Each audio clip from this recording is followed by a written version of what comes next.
Hi guys, welcome back to another interesting and intellectual episode of वेदशाला। आज हम मौजूद हैं अयोध्या में और अयोध्या में भी मणि राम दास जी की छावनी में। और हमारे साथ आज मौजूद हैं दो बहुत ही लर्नेड गेस्ट, जिसमें पहले हैं पवन कुमार दास शास्त्री जी और दूसरे हैं साध्वी अंजलि पांडे जी। आप दोनों का बहुत बहुत स्वागत वेदशाला पर। शास्त्री जी, मेरा पहला सवाल आपसे होगा। हम देखते हैं कि भारतवर्ष में हम दोनों हाथ जोड़ करके प्रणाम करते हैं, तो थोड़ा सा इस प्रणाम के महत्व के बारे में आप बताएंगे। प्रणाम करने का हमारे यहाँ परिणाम प्रत्यक्ष में देखा जाता है और देखा गया है। प्रणाम करने का सबसे बड़ा प्रमाण तो एक महाभारत में मिलता है कि द्रौपदी मैया ने जाकर के भीष्म पितामह जी को प्रणाम किया, तो उसका परिणाम ये हुआ कि भीष्म पितामह जी ने जो प्रतिज्ञा किया था कि पांचों पांडवों का मैं वध करूंगा, उस प्रतिज्ञा को उन्होंने टाल दिया। तो प्रणाम करने का यह परिणाम है।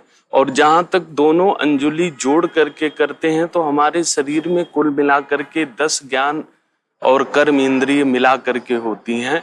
तो मैं अपने अतिथि जिनको मैं प्रणाम कर रहा हूं, उनको 10 इंद्रियों के साथ मैं अपने हृदय की भावना समर्पित करता हूं और इस प्रकार से प्रणाम का परिणाम निकलता है। तो परिणाम में हम लोग ये देखते हैं कि अभिवादनशीलस्य नित्यं वृद्धोपसेविना चत्वारि वर्धते तस्य आयु विद्या जसो बलम। जो अभिवादनशील हैं, अपने से बड़े जनों को प्रणाम करते हैं, उनके 4 चीजों की बढ़ोतरी होती है। आयु की, विद्या की, जस की और बल की वृद्धि होती है। इसलिए प्रणाम करना जरूर चाहिए और प्रणाम करने को छोड़ना कभी नहीं चाहिए। शास्त्री जी, मेरा दूसरा क्वेश्चन आपसे होगा कि हम वेदशाला में वेद पुराण इन सब चीजों की बातें करते हैं, हम चाहते हैं कि बच्चे इसकी तरफ आकर्षित हों, पर आपको क्या लगता है कि क्या तरीका है, हम किस तरह से उनको इस चीजों की तरफ आकर्षित कर सकते हैं? उन तक केवल एक मैसेज देने की आवश्यकता है। जो विशेषताएं हमारे वेदों की है, रामायण की है, हम जरूरी नहीं है कि मनुष्य का शरीर मुझे मिल गया तो मनुष्यता का गुण भी हमारे अंदर आ गया होगा। हम देखते हैं कि बहुत मानव शरीरधारी जो है वो दानव जैसा कृत्य करते और दानव कहलाए, अच्छे कुलों में जन्म लेने के बाद भी। और बहुत ऐसे मानव हुए जो साधारण कुलों में जन्म लिए, लेकिन अच्छे गुण के कारण, अच्छे कर्मों के करने के कारण वो सब के सब वंदनीय और पूजनीय हुए। जैसे कबीरदास जी, रैदास जी इस कलयुग में ही उसके उदाहरण हैं, इस वर्तमान युग में ही उसके उदाहरण हैं। तो इस प्रकार से हम सब लोगों को मानवता का आचरण अपनाना चाहिए। शास्त्री जी, मेरा अगला सवाल होगा कि आजकल के जमाने में लोग बड़ा परेशान रहते हैं। जब भी किसी की आर्थिक स्थिति खराब होती है तो वो पैसे के पीछे भागता है और सारी भौतिक सुखों के पीछे भागता है। आपको क्या लगता है कि आज के जमाने में अगर राम जी होते तो वो इसको कैसे सॉल्व करते? जीवन में बहुत शॉर्टकट नहीं अपनाना चाहिए। शॉर्टकट से जानते ही हैं, कभी कभी शॉर्ट लग जाता है, तो शॉर्ट लगता है तो फिर वो शॉकिंग जैसी पोजीशन बन जाती है और उसके बाद आदमी का विकास जो है वह रुक जाता है। उसके लिए जरूरी है कि धैर्य और नीति, नियम, इन चीजों को कभी छोड़ना नहीं चाहिए। जीवन में हम मनुष्य हैं अगर, तो जिस लक्ष्य को हम निर्धारित करेंगे उस लक्ष्य तक पहुंचेंगे जरूर। लेकिन पहुंचने के पीछे यही है कि हम एक पाइप से अगर ऊर्जा रूपी पानी को ले जा रहे हैं तो उस पाइप में कहीं कोई लीकेज नहीं होनी चाहिए। हमारे अपने संकल्पों के प्रति पूर्णतया अगर समर्पण की भावना है तो हम अर्थ चाहेंगे तो अर्थ को पा सकते हैं, धर्म चाहेंगे तो धर्म को पा सकते हैं, काम चाहेंगे कामनाओं की पूर्ति को पा सकते हैं और अंत में हम मोक्ष को भी पा सकते हैं। बशर्ते यही है कि लीकेज ना हो, पूर्णतया हमारे अपने ध्येय के प्रति समर्पण और सारी ऊर्जा एक दिशा में एकत्रित होकर के लगनी चाहिए, तब जाकर के हमें सफलता मिलेगी। हम जो लक्ष्य निर्धारित करेंगे वो हमें जरूर मिलेगा। जी, बहुत खूब। शास्त्री जी, अगला सवाल मेरा आपसे फिर ये होगा कि आजकल हम देखते हैं कि लोग बहुत मानसिक तनाव में रहते हैं। आजकल 30-35 साल का पुरुष नवयुवक भी मानसिक तनाव से गुजर रहा है।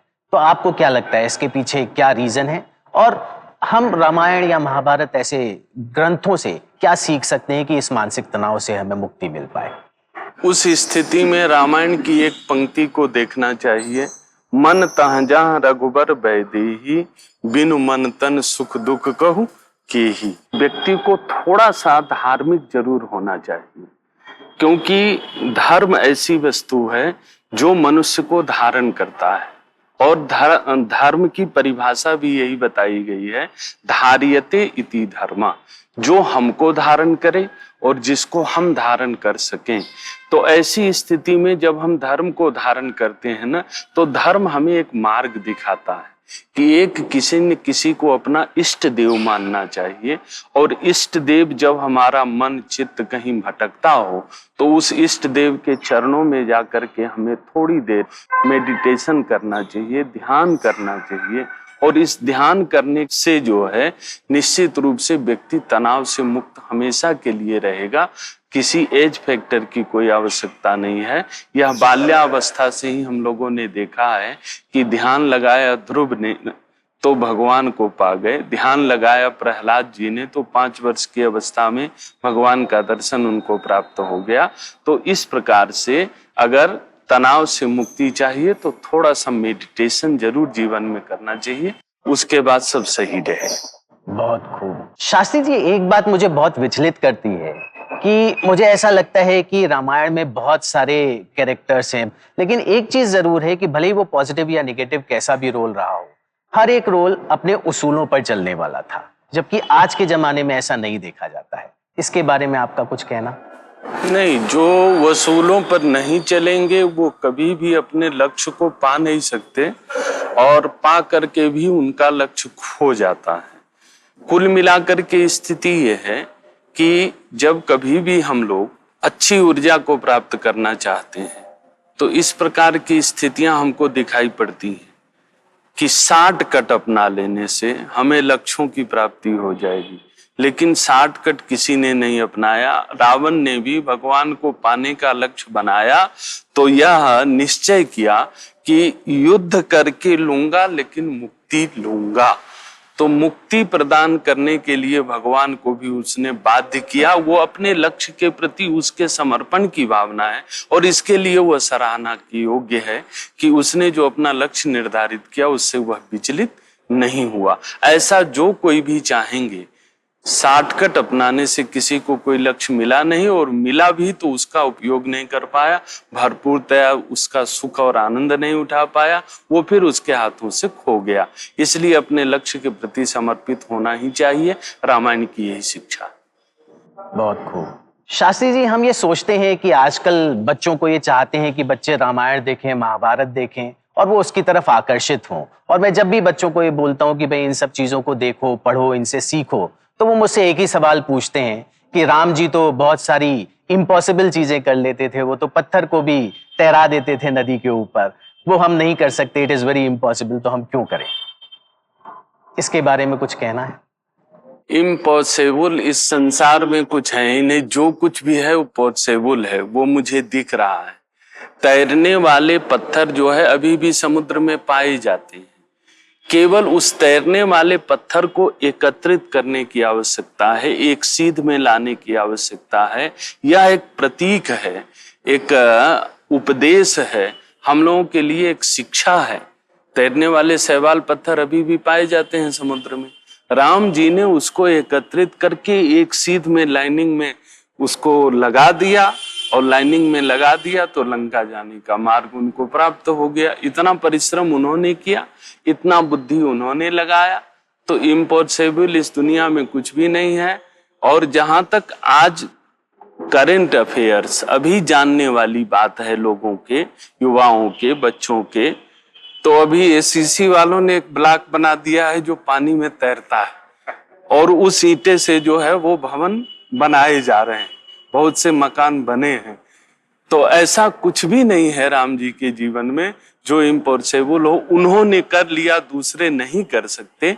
राम जी का अवतार ही इसीलिए हुआ था, मर्त्या अवतारस्तु यह मर्त शिक्षणम रक्षो बधाए न केवलम विभो। इस मृत्यु लोक के मनुष्यों को मनुष्यता की शिक्षा प्राप्त हो, इसके लिए ही उनका अवतार हुआ था। इसलिए राम जी ने जो कुछ भी जीवन में किया वो हर एक इंसान अगर चाहे तो उस प्रकार को अपना करके, उस लक्ष्य को अपना करके और निश्चित रूप से उस ध्येय को पा सकता है। समुद्र पर पुल बनाने के लिए समुद्र में ही पत्थर तैर रहे हैं, उसके लिए आवश्यकता है दृढ़ संकल्प और इच्छा शक्ति की। मतलब आप कह रहे हैं कि राम जी को एडवांस टेक्नोलॉजी आती थी?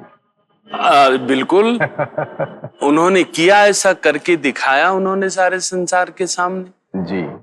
वो उसी समुद्र से पत्थर इकट्ठा किए, उसको एक सीध में जोड़ा, और ये तो एक उनके नाम की महिमा रही है कि एक पे रा और दूसरे पर मां लिखा जाता था तो अपने आप जुड़ जाता था।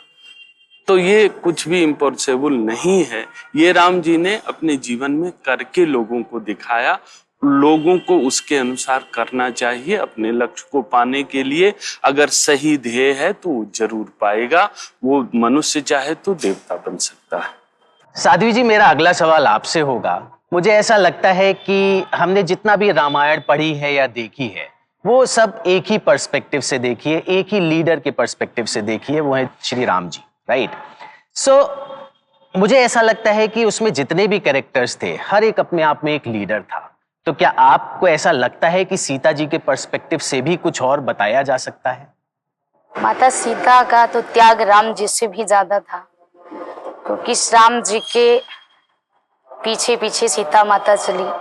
जब माता सीता की विदाई हुई तो सीता माता की माँ ने उन्हें यही कहा कि सास ससुर गुर सेवा करो, पति रुख लख आयस अनुसरो। जो तुम्हारा पति चाहे उसके रुख को देख के तुम कार्य करना। चाहती तो माता सीता वनवास के दौर पे वो चली जा सकती थी जनकपुर अपने मायके, लेकिन उन्होंने ऐसा नहीं किया। पतिव्रत धर्म को निर्वाह किया और एक नारी शक्ति को बढ़ावा दिया। माता सीता के ही चरित्र के पीछे चल के हम सारी नारियां चरित्रवान हो सकती हैं, मर्यादा में रह सकती हैं, क्योंकि माता सीता नारी बल पे लंका में सुरक्षित रह सकी। माता सीता नारी के बल में, अपनी नारी शक्ति पे, पतिव्रता बल पे लंका में राम को विजय प्राप्त की केवल नारी ही शक्ति थी। नारी शक्ति शायद ना होती तो राम लंका पे विजय नहीं प्राप्त करते। माता सीता राम से ज्यादा बलिदान की, क्योंकि अपने माता पिता का त्याग करके, अयोध्या के ऐसे सुख समृद्धि का त्याग करके अपने पति के पीछे चली। तो राम से ज्यादा माता सीता का भूमिका अधिक रहा है। शास्त्री जी और साध्वी जी, आप लोगों का बहुत बहुत धन्यवाद। आज बड़ा मजा आया आप लोगों से बात करके, और हमें इतनी अच्छी अच्छी बातें बताने के लिए बहुत बहुत धन्यवाद। Thank you.